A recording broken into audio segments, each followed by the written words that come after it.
All right. I should be live. And if I am, please let me know in the chat. And welcome back to another Monday night where we're going to discuss things relevant to your preparedness and for why we should be prepping for this war here at home, which is more likely than dealing with some of the aftermath of what we're seeing happening in other parts of the world. So I think it's a worthy discussion, and I think it's something that we need to talk about because there's a lot of distractions lately, if you know what I'm talking about. 5x5s are coming in from Rocket, Mr. L. Landfill, and we also have Big Country with the 5x5. So things are looking up. Kevin Ramsey is here modding tonight. Thank you so much for being here. Savage Lee, I'm excited as well. And I do want to say that Midway USA is the biggest supporter of the channel, and thanks to them, I can make videos like this, get live, give you information, and also get experience with different pieces of gear and equipment that allow me to share that experience with the rest of the preparedness community. So a big thanks to Midway USA for supporting what I do, because let's be honest, not everybody would, and they are, and I really appreciate them for that. So 5x5s are coming in, 420 from Savage Lee. That means we're doing a really good job. RaceGun75 says the M16A2 is awesome. Carried one for many miles, busted targets of 500 meters. And that's exactly what I was thinking as well. And honestly, it might just need to be on the channel here in the near future. So why not? We're getting some good votes. 86% say yes, and I appreciate it. Make sure you hit the like button as a vote for me to build a budget-friendly M16A2 to have a good time with. Now, 4x4 says Jay Barilla. I'm hoping that we can fix the 5x5 here soon. But hey, I'm doing the best I can. And, I bought a fancy microphone, so we should be all right. Howdy to you as well, Gregor Zamina. Let's talk about quite a few things. And I also want to mention that there's a lot of distractions right now. And there's some things that I want you to keep in mind as you're trying to sift through all of the relevant information regarding preparedness and what it is you should be concerning yourself with as someone who wants to be ready for a tumultuous future. And honestly, between the Daniel Penny case, which was justly found in a not guilty verdict, as well as the current situation involving that person who wanted to appear as a professional, let's just say, these are two people in a country of close to 400 million. And the amount of press and the amount of attention being paid to those two different situations is unrealistic based on the actual problems we're facing here in the US. And I find it to be, like I said, distracting, but also telling that there must be something else happening or other events occurring right now that we're not supposed to be paying attention to. And I think that's something that you should be very concerned about anytime the media latches onto something that's, in all honesty, not extremely important to the average American. So please keep those things in mind.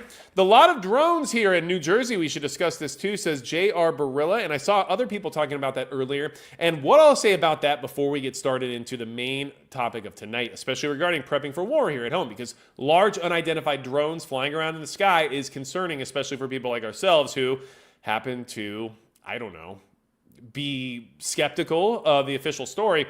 But here's something I want you to consider, and this is something that I actually looked into a little bit to try to find more information about it. The military over this past year has been taking on new contracts and testing for a lot of different drones. And these drones are being built very large, and they have to support new ISR-style mission sets when it comes to intelligence, surveillance, and reconnaissance gathering for the U.S. military. So I'm not sure, and I don't know this for a fact, but because of the lack of response from the U.S. military and the lack of communication from the Pentagon regarding these drone incidents, my gut instinct is that this is probably the military testing out new equipment in order to replace older forms of technology they currently use to defend the U.S. mainland during this very difficult time we're facing right now regarding nuclear adversaries, right? And so some of our older tech you might not be aware of includes things like ground-based radar and airships that actually sit up really high in the sky and send back information regarding any potential threats in the area.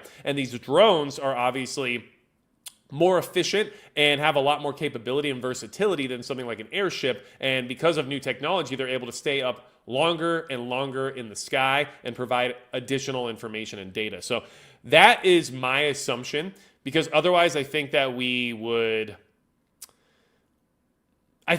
have a more of a response if these were actual unidentified objects that were flying in these particular airspaces and not being met with any type of resistance and not having any addressing going on from the military or the government or anything else. So that is my thought process. But I don't know that for a fact. This is just based off my research. And if just go ahead and Google military transitioning to drones or something along those lines, and you'll find story after story from this past year about all these new testing programs, all these new contracts that were out there trying to get these government contracts in order to create new drones with new specifications dictated by the military. And so I find that to be the most likely situation that we're currently witnessing, although I don't know that for a fact, okay? So that is my take on the situation there, but I might be wrong. I might be wrong. So now, let's get going, okay?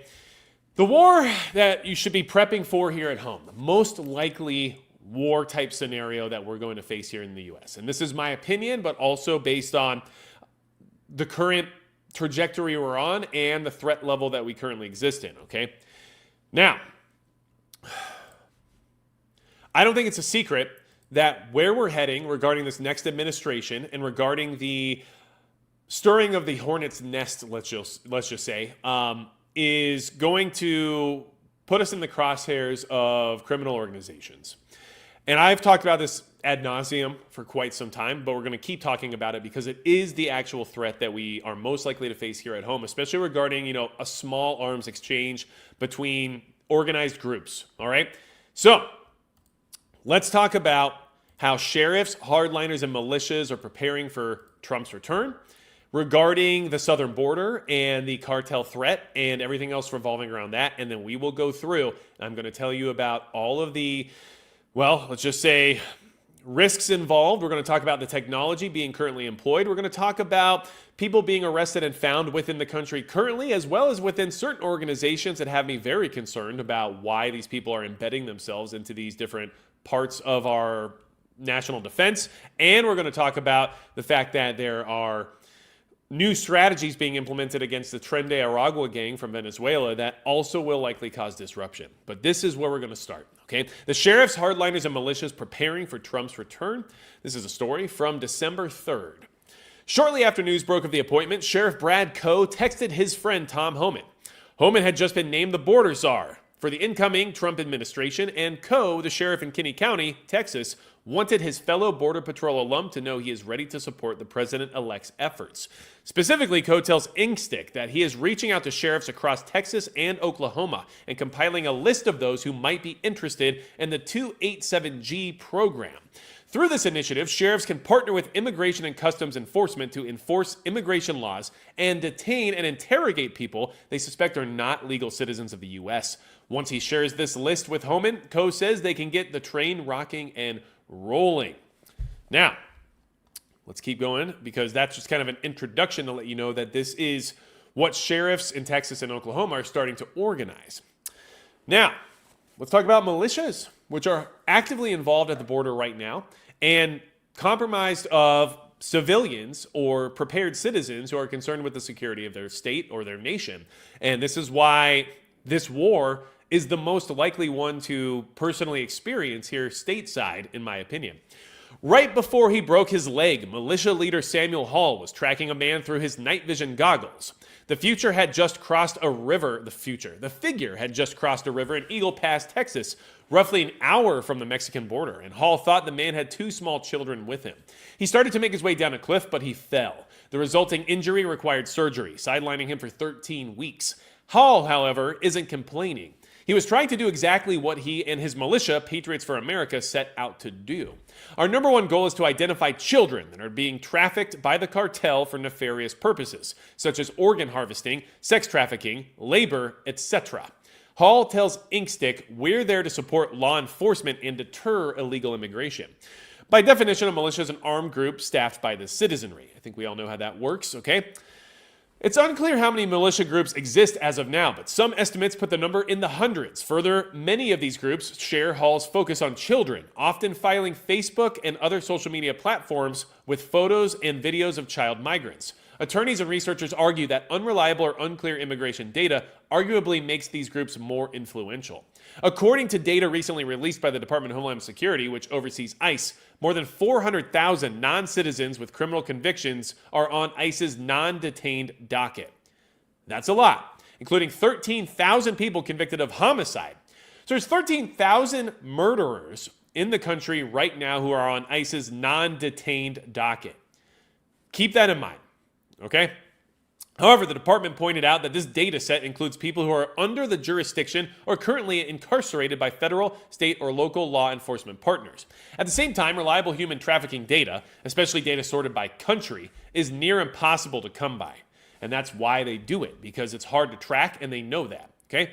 Now, in an interview with Inkstick, Hall admitted the militia label has harmed his group's reputation, though he has no plans to go by anything different. He says he condemns white supremacy and is eager to distance himself from anyone or any group that espouses that ideology. That's just one of the reasons he says Patriots for America conducts background checks on anyone who expresses interest in joining their ranks. So, understand that they're always going to take the term militia and apply it to the most extreme ideologies in the country in order to dissuade people from participating in what is a God-given right. Armed patrols. For the last 3 years, the militia Hall founded has been going on rotations ranging from 7 to 15 days at a time. Making deals with private landowners near the Texas-Mexico border, Hall and company patrol the area armed with rifles. When encountering suspected migrants, they offer them food or snacks, then they start asking questions. If they think the children they meet are being trafficked, they call local law enforcement. But that's about all they can do. Migrants may suspect Hall and his group are members of law enforcement, or as The Intercept has pointed out, they may be simply terrified, not sure what to do. But Hall emphasizes we don't arrest and we don't detain. They also, he says, have never fired a shot. When talking about background checks, Hall noted it only takes one guy who has these delusions of grandeur to go down there with an itchy trigger finger and do something stupid. So they are trying to vet people, and they are trying to ensure that they're down there in an organized fashion, not just lighting the place up. And so far, according to Hall, they have never fired a single shot, even though they carry rifles while on these patrols. So, instead of personally arresting migrants, Patriots for America shares intel with sheriffs like Coe, whom Hall calls a good friend. While they've talked about more formal collaborations in the past, nothing has come to fruition just yet. If they deputize us, and if they give us more authority, obviously we'd be open to that. But we'd still have to talk about that, says Hall.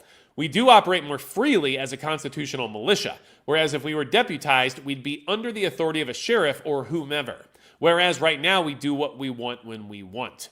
Coe tells Inkstick that while a formal relationship with Hall's militia is unlikely, they do talk regularly. He likes to keep tabs on Patriots for America, he says. That way we don't suffer from friendly fire, so to speak. Now, this is what people are organizing and doing, working with the citizenry, the prepared civilian, as well as working with law enforcement in order to establish organization and collaboration to deter crime and worse things coming across the southern border. Now, that is just what's happening now in anticipation for this next administration to take over and start applying more aggressive laws and aggressive lawfare against the cartel entities, which means we can expect a level of escalation from their side. Now, I think a good takeaway from that particular article is that that's sort of how you should anticipate things to evolve in any type of a without rule of law scenario, regardless of what the reasoning behind it is, okay? And so what I'm saying there is basically to say, if you have to organize a force with other civilians in your area, which eventually evolves into what would look like a militia, that communication between law enforcement and the militia establishes a level of organization that helps to breed trust as well as additional authority throughout the community, and that sharing of information and data can lead to more efficient action. And so that's what I would expect to see in any type of SHTF type scenario, where the people who are prepared and want to help their community and become part of the force for good are going to have to collaborate and coordinate with the pre-existing authority in order to establish, I guess we'll just say, who's on what side, right? And obviously this could change based on who's on what side, especially depending on territory or municipality and what groups of law enforcement are involved in that area, right? But you understand what I'm saying for these rural environments, especially working between the citizenry and the sheriff's department is a very likely scenario to experience, especially if we find ourselves in a hot kinetic situation with certain cartel organizations based on what is coming. And we know this is coming, and this is something that I think is important to definitely keep in mind. Pepe D's Nuts says, hello, Magic Fed Boy Prepper. Well, hello to you as well. And obviously, I love that the Fed Boy part was in quotations because you understand, as do I, that there is a level of hilarity to people claiming that I am a Fed. But you know what? I'll take it because maybe that gives me some level of credibility to certain people too, right? All right, so yes, it is still Marauder Monday, Wooder Dude, but you know what?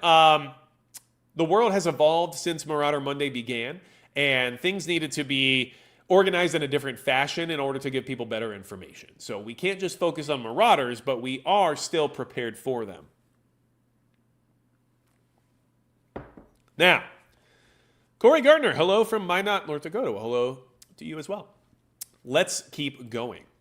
Now, this article explains the risks involved with things moving forward in the way that they are. And this is something that I want you to definitely be aware of because this type of information is why this is such a risk for us here in the United States. We are putting American lives at risk the second we start going after the cartel in any meaningful way. And that's because they don't operate through rules of engagement, right? They don't have to worry about the law. They already break it. They don't care about, war crimes or anything like that. None of that applies to them. We are the soft targets that they know they can inflict the most damage upon. So, risking Mexico and the Trump presidency. This is from December 5th. And if you're new here, we go over information from the previous week. And if we go back further in time, it's because it has historical context that helps us build a better idea as to what it is we're discussing. And I want to mention, if you're here on replay crew, I appreciate you. Make sure you guys hit that like button and that subscribe button just in case you haven't yet. And it'll help make sure that this live feed shows up in your notifications and everywhere else it's supposed to on a regular basis. As president, Donald Trump showed contempt for America's bipartisan war party. Nevertheless, he was still tempted by military power, for instance, suggesting that the U.S. target Mexican drug labs with missiles. In January, candidate Trump proposed deploying all necessary military assets, including the U.S. Navy, designating the major cartels as foreign terrorist organizations, and making appropriate use of special forces, cyber warfare, and other overt and covert actions to inflict maximum damage on cartel leadership, infrastructure, and operations. I'm sure you can understand that if these things come to fruition, there will be backlash. It won't just be let to have happen, right? And do I think that this is probably the right thing to do and that we need the cartels to not have such a stranglehold over the American people? Yes, I do. But I understand that there are risks involved and there will be consequences to these actions no matter how we want to approach it. Okay, so this goes into talking about everybody who is trying to push forward in this whole waging war on the cartels narrative, which is obviously something people are generally supportive of. The Fox News host Greg Gutfeld contended it'll be over in minutes. Now, that's something I think people shouldn't be assuming because it won't be over in minutes. With all the might of the U.S. military and all the faith that I have in the military to actually be able to be effective in this manner, we know from decades of war in the Middle East that people who are entrenched in where they live and they have the lay of the land, they tend to stick around and they know how to deal with attrition, and they also tend to have the upper hand in many ways. So yes, we have great technology, we have excellent warfighters, and we have an excellent military, but the cartels aren't just going to go away easily. So don't have that mindset because I don't think that's the right mindset to have. However, let's talk about what that risk would be, okay? Because this is where things get a little bit weird. Now, yes, we're going to start right here, and it could be much worse. This is just how I like to start conversations, because I'm a prepper, right? So I look at everything through a pessimistic lens, which is actually sarcasm because I'm a pretty optimistic guy, but I'm also a realist, and I try to be honest about my concerns and just share them with all of you. Although the national government would not likely directly confront U.S. forces, there might be organized, if unofficial, resistance. Groups of police, soldiers, and others could attack roving American detachments. Indeed, the U.S. military estimates that upwards of a third of the country is essentially ungoverned today. Yes, I agree with that. Antonio de Laura Brust, formerly at the State Department and a congressional staffer, said, in large parts of Mexico, local Mexican police and government forces can't maintain order. It is unclear why this would lead anyone to expect the U.S. would be able to do so. See? And I agree with that. Even though we know that those entities are corrupt and infiltrated, it's still a good example as to what you should expect if we were to go in there as well. Nor should one underestimate the cartels. Okay? Florida Sheepdog says we got to break some eggs to make an omelet, and I have to agree with you, and it might be a risk, but it is something that needs to happen most likely. Now, here's the part where it gets very dire in the sense of what we'd be up against as regular people. Today, they generally avoid targeting Americans, which would risk triggering a U.S. response. In March, one organization handed over 5 men blamed for abducting 4 Americans and killing 2 of them, explaining that the former at all times acted under their own decision-making and lack of discipline. However, if the U.S. attacks the gangs, they will have no reason to hold back. They possess significant military weapons. Many of their personnel have received military training as members of the Mexican Armed Forces and beneficiaries of U.S. military programs, and perhaps even directly from former American personnel. They have at times overmatched police forces and even the Army. America's former military superiority would not guarantee an easy victory, observed the Cato Institute's Brandon Buck. Man-portable weapon systems and armed UAVs favor those who hold territory, thereby leveling the scales between otherwise mismatched military forces. And Washington would lack the local allies who did most of the fighting in Afghanistan, Iraq, Libya, Syria, and elsewhere. Russia and Iran could be expected to aid America's opponents as obvious payback for Ukraine and more.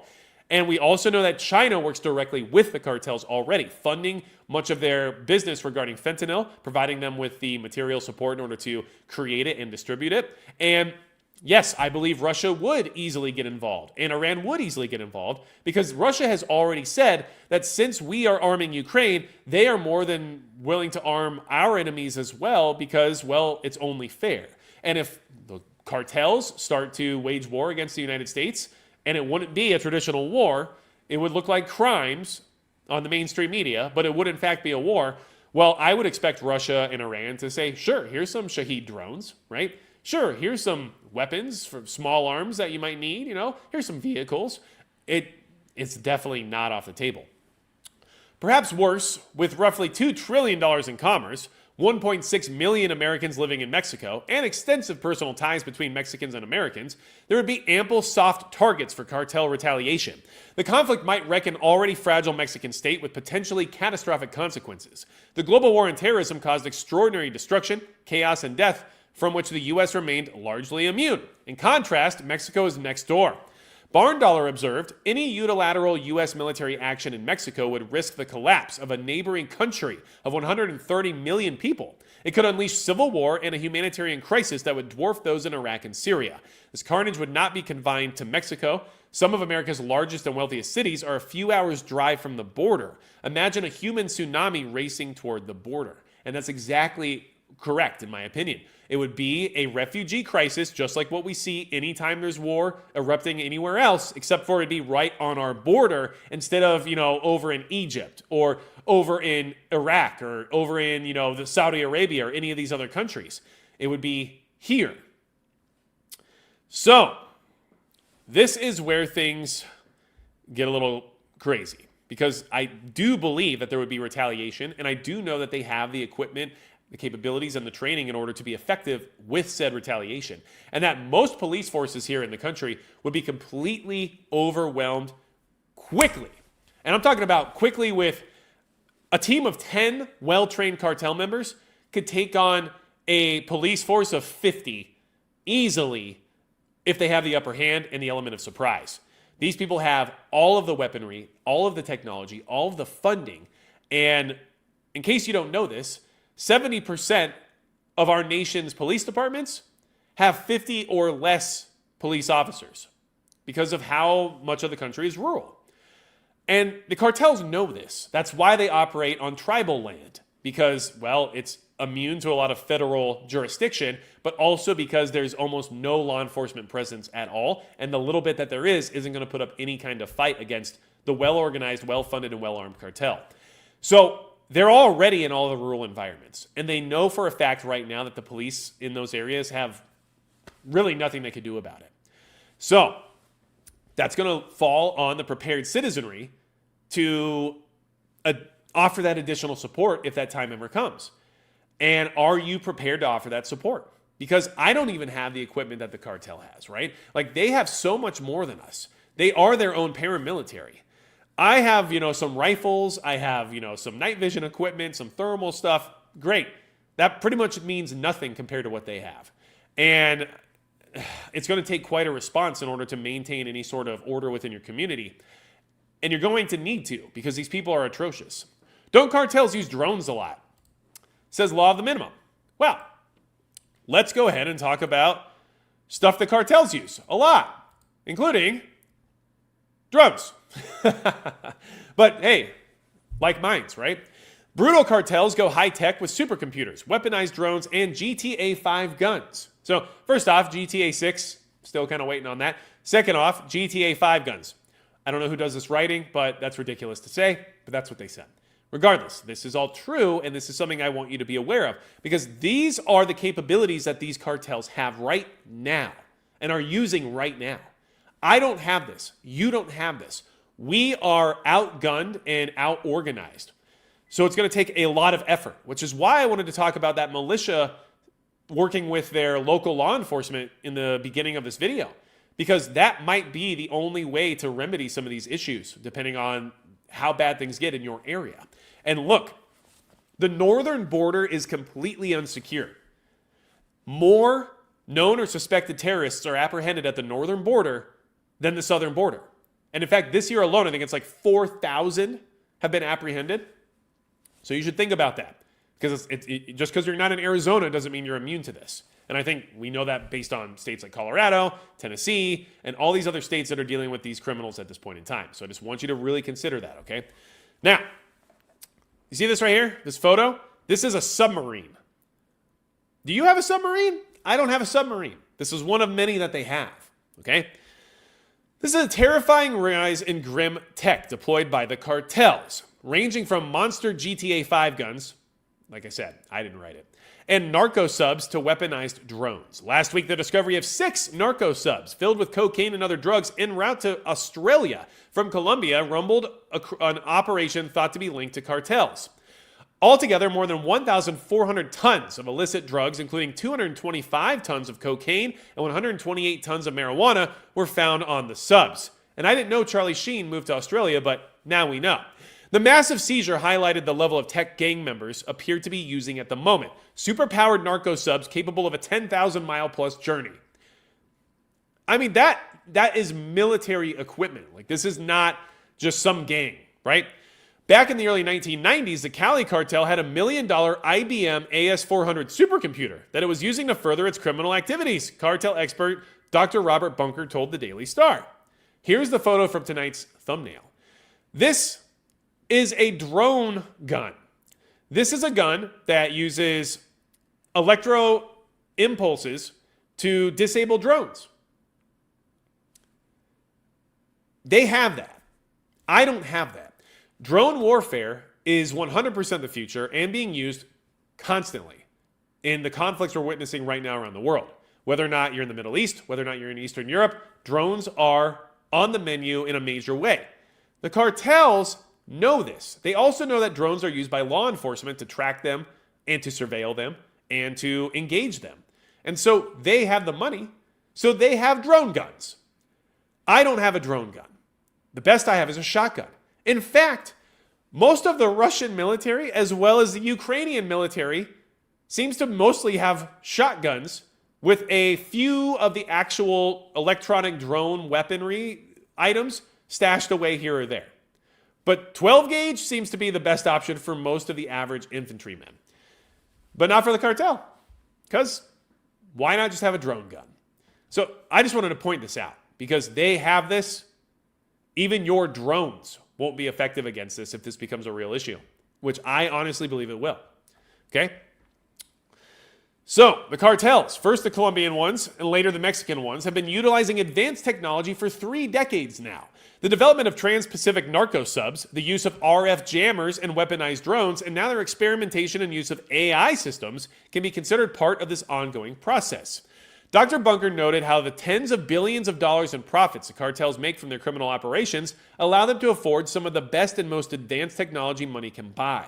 He added, if the 4 to 5 metric tons of cocaine they carry and the crew salaries are worth another $20 million each, then we are looking at about $25 million per semi-submersible for a total cost of $250 million. If just one of the 10 trans-Pacific subs makes it to Australia, the sales value is about $500 million, assuming 50% wholesale off of the cocaine street value. A profit of $250 million or so has already been made with just one of 10 narco subs successfully making the journey. Great.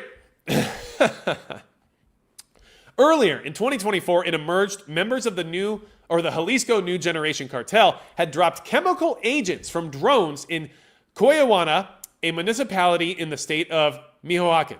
I said it wrong, and I know that, and I know how to say that, and I screwed it up, and I don't care. The Abzangan Human Security Observatory said more than 100 cartel gunmen used high-powered weapons as well as explosive bombs of C4 and asphyxiant chemicals with drones to take control of local communities. Mexican cartels were also observed earlier this year flaunting massive monster guns. The weapons are CUAS guns used by militaries across the world to take out drones. Dr. Bunker told his publication how the devices allow for precision targeting of opposing cartel and government personnel. They are using drones to spray people with asphyxiant chemicals. They're using chemical warfare with drones. So yes, being concerned about drones the size of SUVs flying around New Jersey right now is a reasonable thing to be concerned about.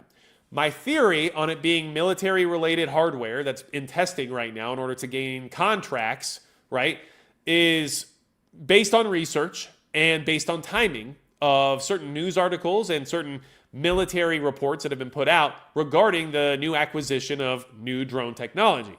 However, I can't prove that because I'm not in the military and I don't have that information.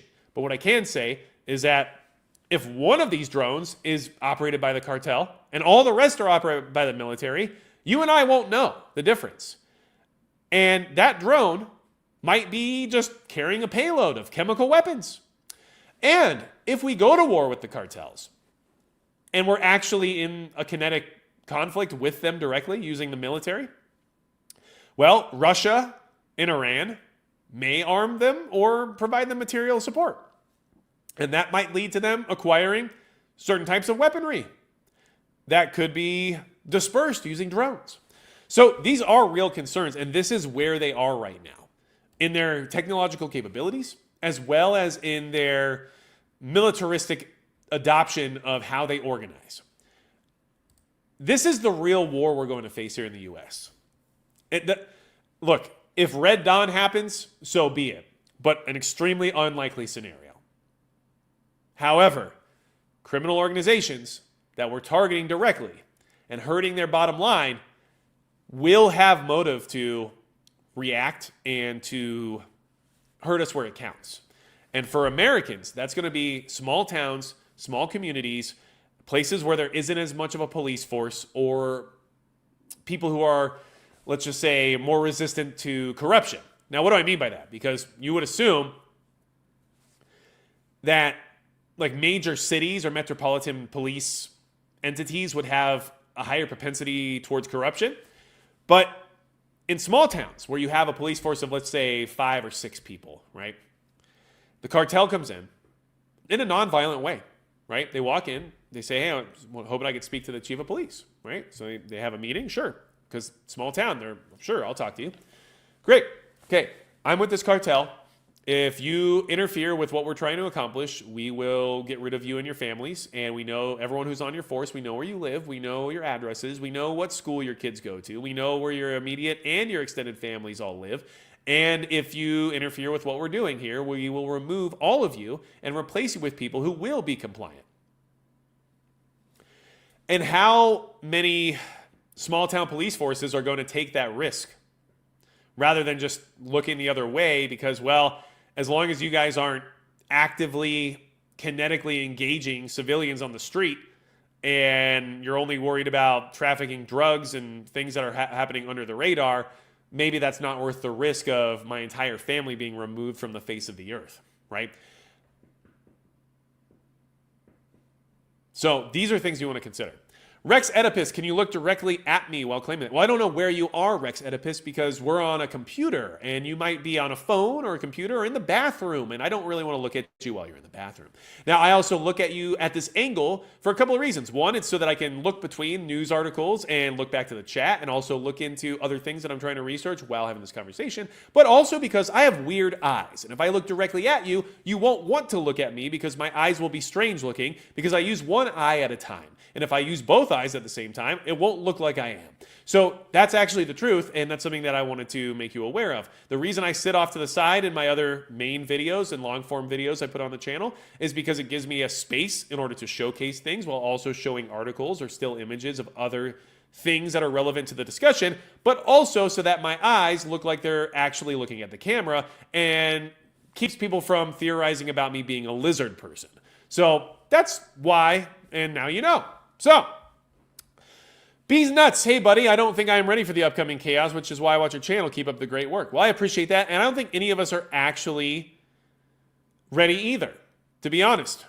But I also am doing the best I can to be ready because I do find this to be a credible threat. And if anyone's preparing for any type of wartime scenario or conflict or whatever might require the use of small arms by a prepared civilian or citizen, then I think that this is the thing you should be most concerned about and most likely preparing yourself for. And that's just my opinion, okay? So, now, I also want you to be aware of the fact that you can easily be targeted by these cartels to be doing their dirty work for them without your awareness. And now if you're crossing state lines or country borders on a regular basis, you should be considering this to be a possibility for you. And why am I saying that? Because this is what they're doing. And if you're a trucker and you drive all over the country, this is a risk that you might be taking without realizing it. And the same goes for anyone who, like I said, crosses state lines or country borders on a regular basis. And here's the thing. You might not be able to get away with this. Like, you might get in trouble, or you might be tracked down to retrieve what it is they're doing here. Cartels using blind mules to smuggle drugs into the U.S. This is from December 4th. Del Rio, Texas. U.S. authorities at the southern border say cartels are becoming more desperate after President-elect Donald Trump's 2024 win and are using a new tactic to smuggle narcotics across the border, unsuspecting drivers. The so-called blind mules are unknowingly bringing drugs over the border while cartel members use a tracker to retrieve the drugs on the U.S. side of the border. Understand how dangerous that is all around. First off, you're unknowingly smuggling drugs across the border or state lines. There's no reason to assume this is only happening in Mexico and then, back into the U.S. There's a lot of issues crossing state lines and everything else when it comes to illegal activity. And dealing with the feds is a lot more difficult for these cartel organizations than just dealing with state authorities.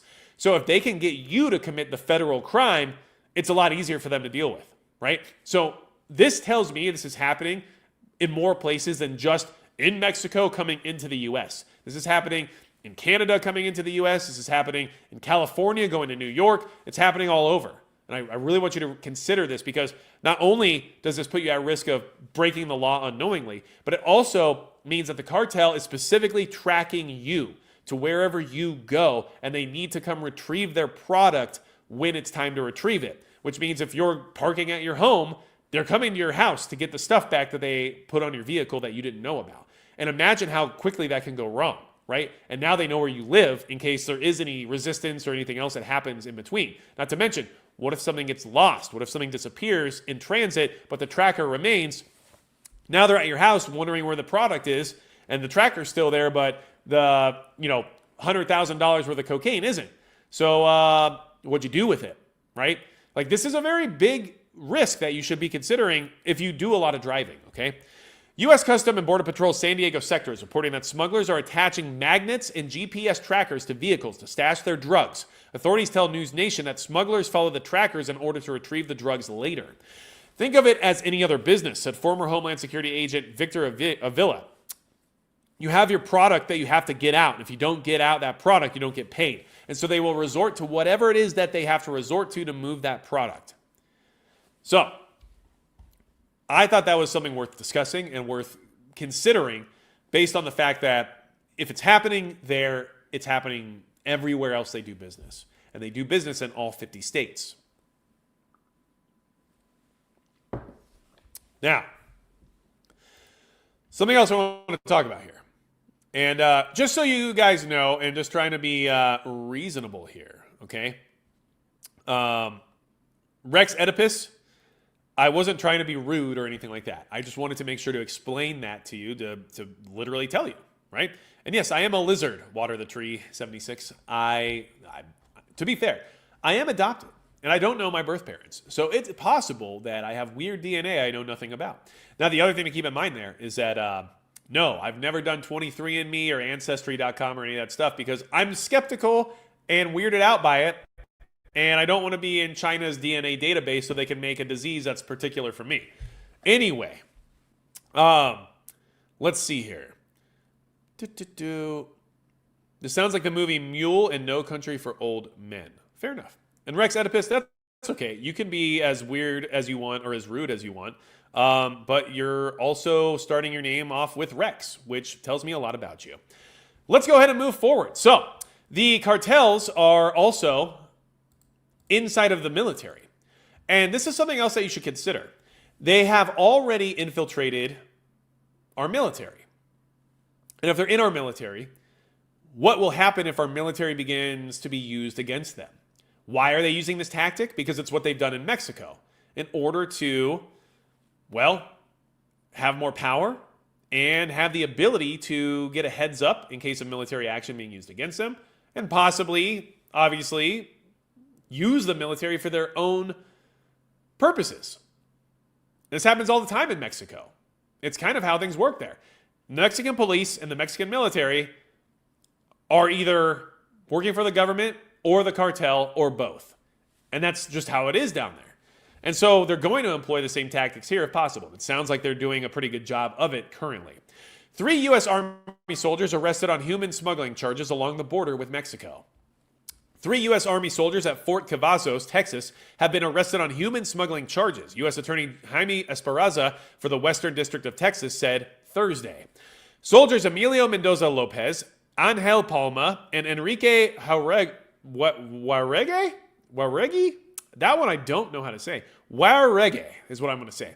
25 were arrested after a vehicle allegedly driven by Palma and carrying Mendoza Lopez, a Mexican national, and 2 Guatemalan nationals, was stopped November 27th by law enforcement in Presidio, along the border with Mexico, about 500 miles southwest of Dallas. Mike Larman, a spokesman for Esparraza, said he did not know the soldiers' ranks or whether action had been taken against them by the military. A spokesman for Fort Cavazos did not immediately respond to a request for comment. Mendoza Lopez and Palma allegedly traveled from Fort Cavazos to Presidio for the purpose of picking up and transporting undocumented non-citizens, Esparraza said in a statement. Jauregui is alleged to be the recruiter and facilitator of the human smuggling conspiracy, according to Esparza. Data extracted from Palma's phone through a search warrant revealed messages between the 3 soldiers indicating collaboration in the smuggling operation. Mendoza Lopez was arrested at the scene of the November 27th traffic stop, while Palma, who prosecutors said fled the scene of the traffic stop, and Jauregui were arrested Tuesday at Fort Cavazos, about 125 miles south of Dallas.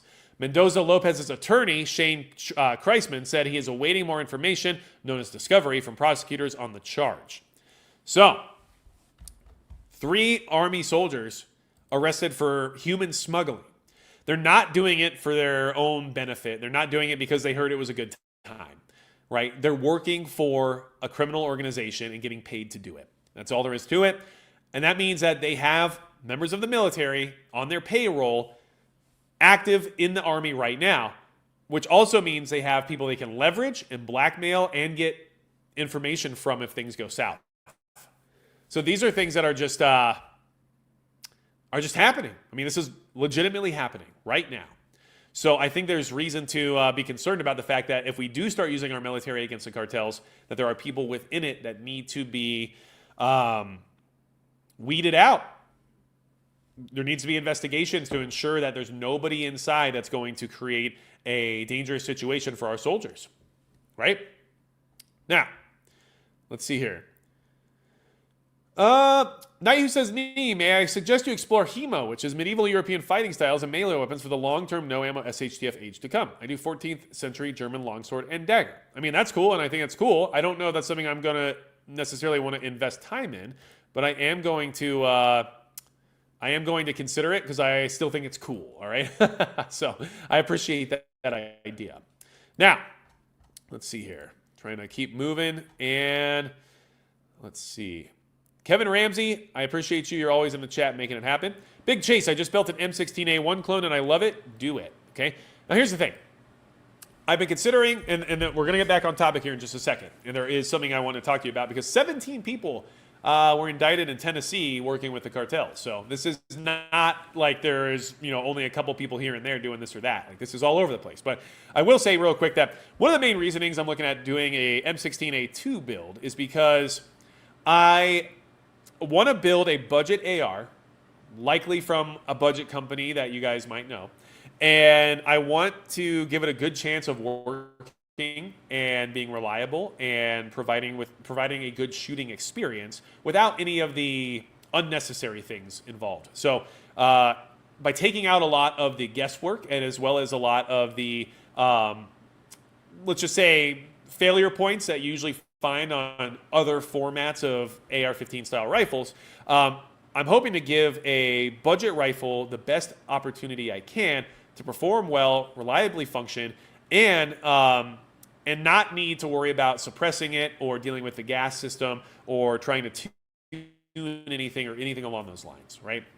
And so getting people into a solid rifle setup that's affordable but has the off the ballistics that you want, in all honesty. Like I'm running 11.3s and 10.5s and stuff and 16s and everything else because I like variety. But let's be honest, a 20-inch with 5.56 is definitely very effective.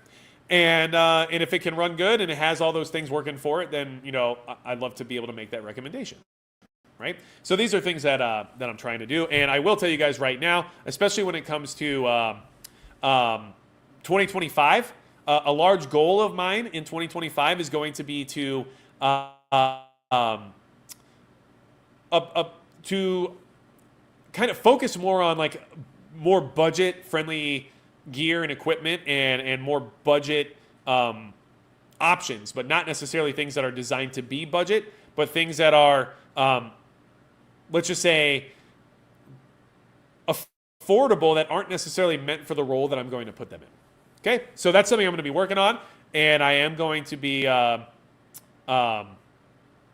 pushing for that next year as like a main focus. This year, I definitely went into some money stuff, and there's reasons behind that too, because I've already done the budget stuff personally, but now I want to explore more budget stuff now that I have the higher end, high tier references to know what the differences are and to understand where things are being left out or what might be the value and where the trade-off actually is. So, now, here is a story about how 17 people were indicted in Tennessee for working directly with cartels for stealing trucks from Denver. Sorry, not Tennessee, Colorado. Tennessee's coming up next. My bad. This is from Colorado. Okay? The Denver District Attorney's Office announced Monday that 17 alleged members of a major stolen car ring were indicted and accused of stealing at least 190 vehicles between September 2022 and February 2024, and allegedly trading them to Mexican drug cartel members. The indictment has 222 counts in it, including over 100 counts of auto theft and more than a dozen counts of drug possession and other crimes. Most of the over 190 vehicles were high-end pickup trucks, with a total loss of over $9.5 million, and most were stolen between May and October of 2023. Now, here are the 17 indictees who were stealing all of these vehicles and then taking them to cartel members and trading them to the cartels for cocaine and methamphetamine. Okay? These drugs were imported back into the U.S. and brought to Denver. David Oleski with the Drug Enforcement Administration said the group was linked to the Sinaloa cartel. I just wanted to share that because that is a quick example of 17 criminals in Colorado who are directly stealing Americans' property to sell to the cartels for drugs to then bring back into the country to sell. So we are fully infiltrated. Like, they're here, and I just wanted to make sure to kind of point that out. Like, they're not just in Mexico or in Texas or in Arizona. I mean, in Colorado, they have 17 people who got arrested that are all working directly with the Sinaloa cartel. So it just goes to show you how widespread this problem really is. Now, I have built 3 budget rifles. They all just work. Look forward to your 2025 project, says Off-Road Armada. I appreciate that. Love that painting behind you. Who painted it? No one painted it. I just ordered it, but it is Red Dawn, and I love it. Good call, Magic Pepper. Everyone has a budget. Yeah, well, and that's the thing, you know. I will share some more of the more expensive stuff this month to kind of give people that overview. But then I will keep moving forward here in the near future, next year, to, like I said, explore what works at different price points in order to give people good options if affordability is an issue, right? And I think that's a good idea. Let me know if you guys think it's a good idea or not. Now, here is the strategy being suggested for getting rid of a certain gang known as Tren de Aragua.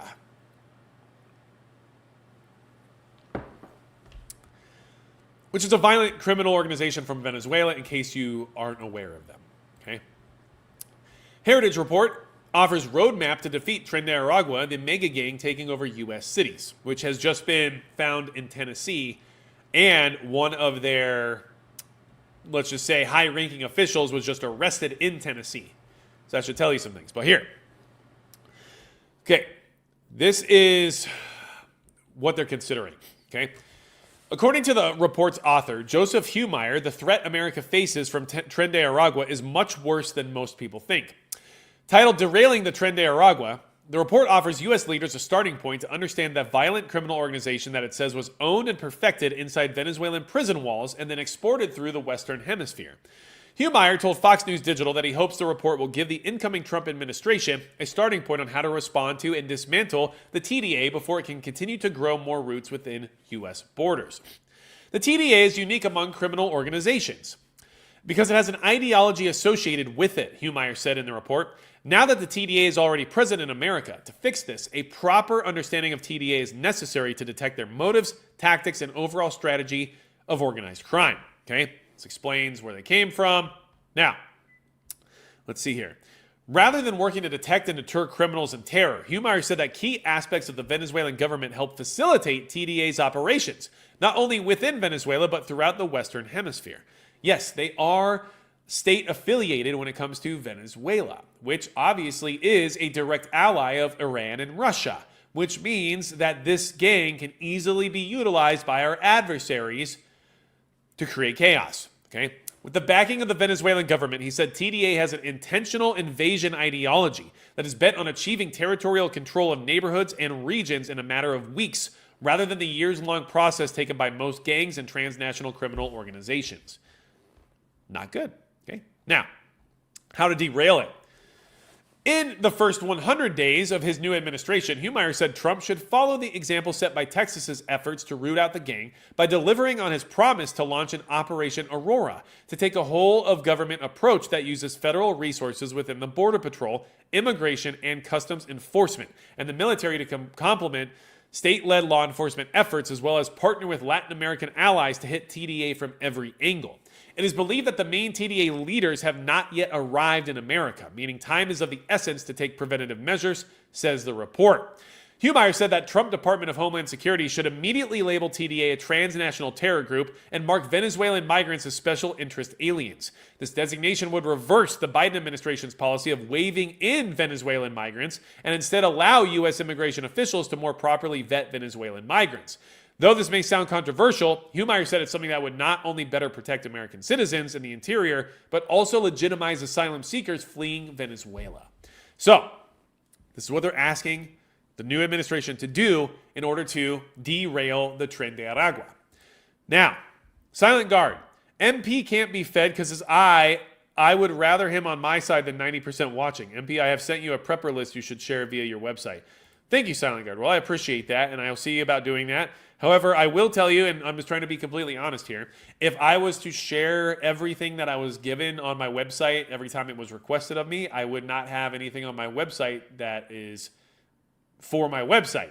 And so I hope you understand that I have to continually deny said requests because I get many more of them than you might anticipate. So just trying to be honest and transparent with you on that. I do my best to be fair and reasonable, and it does create issues with trying to put out more community-based information. However, I would say if you want to join my Discord server, it's free. You just go to my website, magicprepper.com, and join that Discord server, and then you can post it in that server, which gives all those people there a way to look at it. So that's just something I would suggest, okay? Isn't it getting about time to dig up that cache? I like saying cache. That you buried in a video? Maybe. We'll see. I mean, the longer it's down there, the better test, right? All right. Now, just to let you guys know, there was this arrest in Tennessee of Tren de Aragua, and this is from December 3rd, okay? So be aware, a high-ranking Tren de Aragua fugitive from Venezuela was arrested in Tennessee thanks to Interpol collaboration. So, in a powerful demonstration of international law enforcement coordination, Interpol Washington announced the successful apprehension of Luis Alejandro Ruiz Godoy, a high-ranking Tren de Aragua fugitive from Venezuela with a history of violent crimes, including human trafficking, robbery, terrorism, weapons offenses, and escape. Okay? On November 7th, Interpol Washington received an urgent alert from the Interpol Command and Coordination Center in Lyon, France, regarding a notice for an international fugitive issued by the Interpol National Central Bureau in Caracas, Venezuela. Ruiz Godoy, identified as a prominent gang leader, had been traveling toward the United States via Mexico. Despite his entry into the United States prior to the publication of notice, swift action by Interpol, Washington's Global Police Services Division, ensured his location was identified. GPS investigative analysts helped trace Ruiz Godoy to a location in Tennessee. On a November 19th joint operation involving Interpol Washington, Ruiz Godoy was arrested in Memphis. He is currently in ICE custody. So, a high-ranking Tren de Aragua official was found in Tennessee, Memphis, Tennessee. They're here, and they are not people you want to mess around with. So, City Prepper 016 just arrested one in North Dakota also. Yeah, they're in every single state. And people say this to me a lot. They say, hey man, you live in North Dakota in a rural environment. Like, what are you even worried about? Nothing's going to happen. I mean, sure. I honestly hope you're right. I don't want anything to happen. I moved out of the cities of California in anticipation of being somewhere safer. However, that doesn't mean I'm going to let my guard down and become complacent and just assume nothing's going to happen just because of my location. Because as many people might not be aware of, here in North Dakota, especially in western North Dakota, the oil field provides a lot of opportunity and a lot of disposable income, which means there's a lot of opportunity for crime, which means that the crime is here and is established and is making money, which means that they're going to continue to expand their business as long as there's more money to be made, which means at a certain point in time, based on circumstance and based on government action or action of law enforcement, they may retaliate, and it might be against soft targets like people who live in small towns. So this is why we prepare, okay? This is the most likely war you need to be prepping for here in the U.S., on U.S. soil, okay? Sure, is there a possibility of civil war? Sure. Is there a possibility of a revolution? Sure. Is there a possibility of World War III actually making it to our borders and foreign troops landing on U.S. soil? Sure. Are any of those likely? Not super likely. So this, out of all of those, is the most likely, especially because we know the Trump administration is going to take a hard approach against these organizations. And the retaliation will be, well, it will exist, right? Let's not get started on what goes on in White Earth, says Tyler W. Yeah, well, like I said, anytime there is tribal land, right, or anywhere impoverished, there is going to be criminal organizations that leverage and take advantage of that fact. So it's just the truth, right? Now, Air Jordan, I don't know what that means. So I'm just gonna go. I'm just gonna go with it. Steve Canyon, that simply is not true. What is not true? Now I got to see what Steve Canyon said. They've been stealing fuel trucks in Texas. Well, I am not aware of that. And so someone saying it's not true, I mean, maybe it's not, maybe it is, I don't know. But if that is true, that's definitely concerning. If it's not true, I don't know where you heard it from. But either way, these are things that are reasonable to believe just based on current activity. I mean, they stole 190 trucks in Colorado and drove them to Mexico to trade for cocaine and methamphetamine and then brought that back into the country to sell. So I don't know how far-fetched that really is, right? So, Viv B says it's a fart joke. I'm good with that. We can deal with a fart joke. So listen, I am extremely appreciative of all of you being here, and I'm hoping this information helps you. I'm doing the best I can to give you relevant, pertinent information that can help motivate you to prepare and give you reasons for why you're doing the things you're doing. Because prepping can get boring, or it can get exhausting, or it can get stressful. And if you can't remember why it is you're preparing in the first place, it's hard to justify all the extra effort, energy, money, and time that it requires. So understanding where we stand in the sense of a risk level or a heightened threat environment or whatever it may be can help provide you with a little bit more motivation, or at least an understanding as to why it is you're doing the things you're doing. And so that's my goal for these live stream conversations, is to try to, motivate you, but also remind you that these things are a concern. But not to scare you, because you shouldn't have to be scared. And I'm definitely not scared of all this happening. I just understand that there's a realistic possibility of it occurring. And I know for a fact that my little town would need assistance if a large force of organized criminals tried to come do something bad. And you should already have decided in your mind whether or not you'd be able to provide that assistance if it was required for your community as well. So, if you guys need anything else from me, go to magicprepper.com. If you are a channel member or you'd like to be one, or you're a Subscribe Star member, the private live stream starts in about 15 minutes, and the link will be either on your Subscribe Star feed or on my channel page under the community tab, which will have the link right there for you, only if you're a member. And if you want to become a member, you can hit the join button down below, and that will allow you access to the private live streams. And if you want to be a Subscribe Star member, I just put the link in the chat as well as in the description, so you can join that and support the channel directly and also be a part of the private live streams. You guys are amazing. I appreciate all of you. Let's keep prepping. Do what you can. And also keep in mind these little tidbits of information surrounding, Daniel Penny, or this whole assassin thing that just happened, right? They're super unimportant for you and for your preparedness, in all honesty. Like I said, I agree with the outcome of the Daniel Penny case, but it's not going to do anything for me on a personal level. But the stuff we just talked about could affect us directly. And that's why I want to make sure we touch base on it. So, anything else you need from me at all, you know what to do. And besides that, that's going to be it for Magic Prepper.